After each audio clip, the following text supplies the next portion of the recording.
C'est facile de penser en regardant autour de nous qu'on est de plus en plus divisés. On a l'impression que plus rien nous rassemble. Mais et si ce n'était pas tout à fait vrai?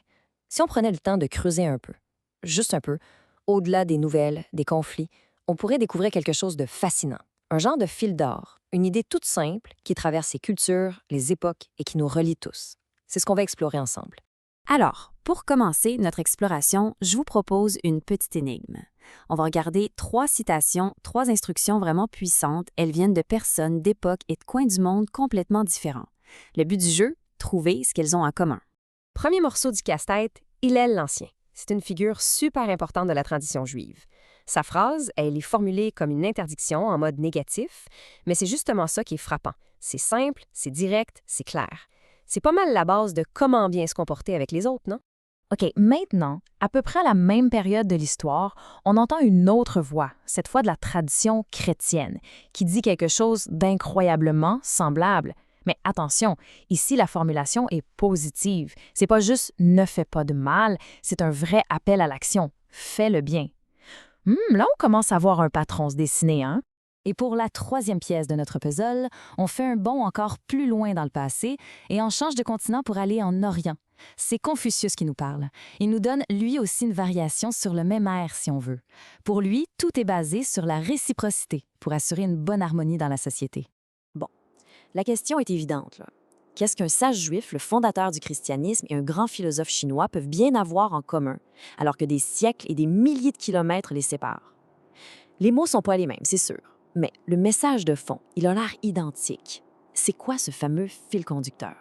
Eh bien, la réponse, c'est une idée que la plupart d'entre nous connaissons déjà, probablement sans même réaliser à quel point elle est universelle. Ce fil conducteur, on l'appelle la règle d'or.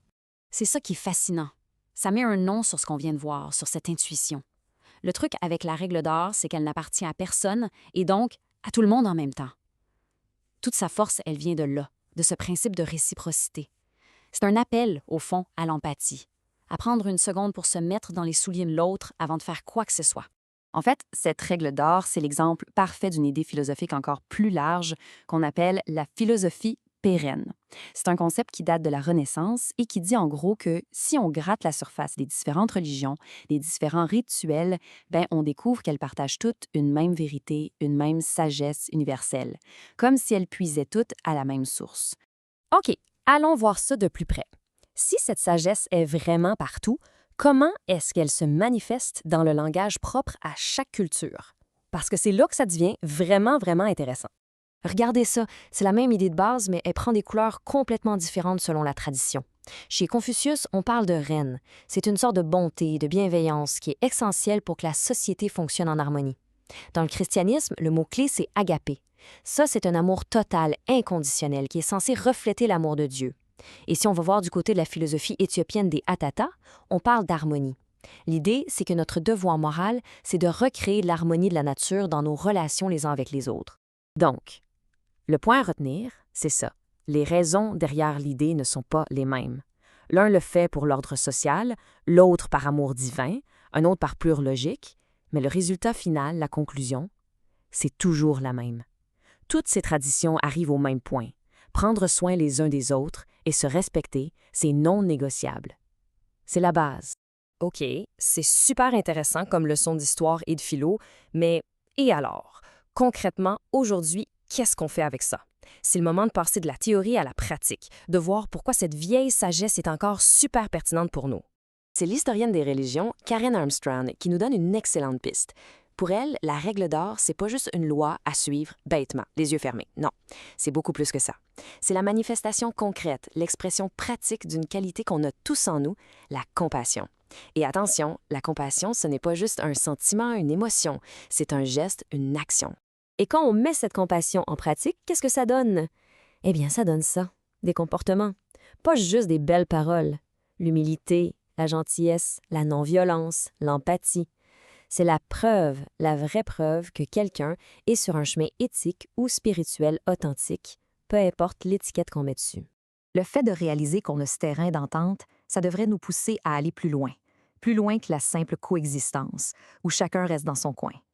L'idée, ce n'est pas juste de se tolérer, c'est de voir comment on peut apprendre et grandir ensemble. Justement, comparons un peu. D'un côté, il y a la tolérance. Disons que c'est le service minimum. On existe les uns à côté des autres, chacun dans sa bulle, sans trop se déranger. Mais de l'autre, il y a ce que les sources appellent l'apprentissage complémentaire. Et ça, c'est pas mal plus dynamique. C'est pas passif du tout. C'est un vrai engagement, un dialogue où le but, c'est de construire quelque chose de neuf, ensemble, en apprenant des valeurs de chacun. OK, mais comment on fait ça concrètement? Première étape, on prend la décision consciente d'arrêter de juste tolérer et de commencer à s'engager pour de vrai. Deuxième étape, on se parle. On dialogue pour trouver et bâtir des valeurs qu'on a en commun. Et le but ultime de tout ça, c'est de grandir ensemble. C'est de créer une sorte de synthèse où le mélange de nos différences nous rend tous plus riches. Finalement, si on résume le message de toutes ces traditions, ça c'est simple. Le but du jeu, c'est pas d'avoir raison contre les autres, c'est de se transformer soi-même. Et comment on sait si ça marche, cette transformation? On regarde si elle produit de la compassion. C'est la preuve. Et au cœur de tout ça, le principe de base, ce fameux fil d'or, c'est l'amour. Alors la question qui demeure pour nous tous, c'est comment on fait concrètement pour tisser ce fil d'or un peu plus serré dans le monde aujourd'hui?